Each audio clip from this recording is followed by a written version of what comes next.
ઇન્ડોનેશિયામાં અવારનવાર આપે ખબર સાંભળી હશે કે ભૂકંપના આંચકા અનુભવાય છે। ત્યારબાદ ઘણીવાર આફ્ટર શોક્સના પણ આંચકા અનુભવાતા લોકો જે છે તેઓમાં નાસભાગ મચે છે અને ડરનો માહોલ પણ ઊભો થાય છે।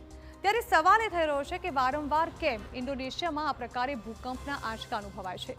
તો ગ્રાફિક્સના માધ્યમથી તેને જાણવાની અને સમજવાની કોશિશ કરીએ તો ઇન્ડોનેશિયા હકીકતમાં 17,500 ટાપુઓનો એક સમૂહ છે। ત્યાં વિનાશક ભૂકંપના આંચકા અવારનવાર આવતા રહે છે। આ ટાપુઓ પ્રશાંત મહાસાગરના રિંગ ઓફ ફાયર વિસ્તારમાં સ્થિત છે। રિંગ ઓફ ફાયરમાં ટેક્ટોનિક પ્લેટ્સ સતત ખસી રહે છે, જેના કારણે આ પ્રકારે બે ટેક્ટોનિક પ્લેટ્સ ટકરાતા ભૂકંપના આંચકા અનુભવાય છે અને એટલા માટે જ તેની તીવ્રતા પણ વધુ હોય છે। સમુદ્રની નીચે ભૂકંપ આવે ત્યારે સુનામીનો પણ ખતરો અહીં ઊભો થતો હોય છે। દર વખતે મોટાભાગે સુનામીને લઈને પણ લોકોમાં એક ભય ફેલાતો હોય છે। અન્ય દેશો કરતાં ઇન્ડોનેશિયામાં કુદરતી આપદાનું મોટું જોખમ રહેલું છે।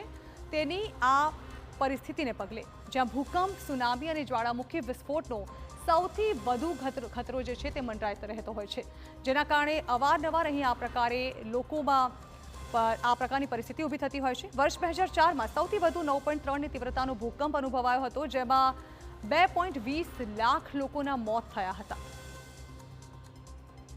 તો ઇન્ડોનેશિયામાં અવારનવાર આવતા ભૂકંપ, જેમાં વર્ષ 2006માં 6.3ની તીવ્રતાના ભૂકંપમાં 5,700 લોકોએ જીવ ગુમાવ્યો છે।